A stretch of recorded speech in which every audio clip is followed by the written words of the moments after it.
Hi friend, welcome to our channel friends. ఇవాల్టి వీడియోస్లో తల్లికి వందనం గురించి ఒక కొత్త అప్డేట్ అయితే రావడం అయితే జరిగింది ఫ్రెండ్. ఆ అప్డేట్ ఏంటో మనం ఇప్పుడు ఈ వీడియోలోనైతే తెలుసుకుందాము. మీరు ఈ వీడియోని ఎక్కడ స్కిప్ చేయకున్నట్ల చివరి వరకు చూడండి ఫ్రెండ్. అప్పుడైతే నేను చెప్పేది మీకు అర్థమవుతుంది. అలాగే వీడియో నచ్చితే ఒక లైక్ చేసి ఇంతవరకు మన ఛానల్ సబ్స్క్రైబ్ చేయని వాళ్ళు వెంటనే సబ్స్క్రైబ్ అయితే చేయండి ఫ్రెండ్. 2024-25 విద్యా సంవత్సరంలో ఏపీ రాష్ట్ర వ్యాప్తంగా 81 లక్షల మంది విద్యార్థులు ఉన్నారని అంచనా. వీరిలో 69.16 లక్షల మంది విద్యార్థుల తల్లులు ఈ పథకానికి అర్హులుగా గుర్తించడం అయితే జరిగింది. విద్యార్థులు కనీసం 75% హాజరైతే తప్పనిసరిగా ఉండాలి.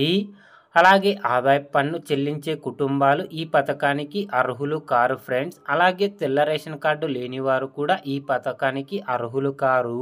300 యూనిట్లకు మించి విద్యుత్ వినియోగించే కుటుంబాలు కూడా ఈ పథకానికి అర్హులు కారు. కారు కలిగి ఉన్న కుటుంబాలకు కూడా ఈ పథకం వర్తించదు.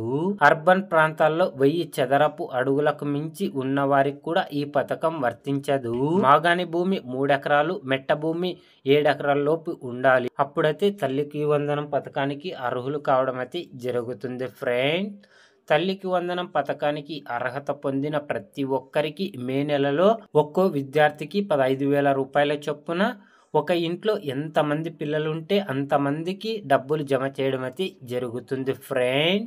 తల్లికి వందనం గురించి ఏ చిన్న అప్డేట్ వచ్చినా అందరికంటే ముందుగా తెలుసుకోవాలి అంటే వెంటనే మన ఛానల్ని సబ్స్క్రైబ్ అయితే చేయండి friend. Thank you for watching my video.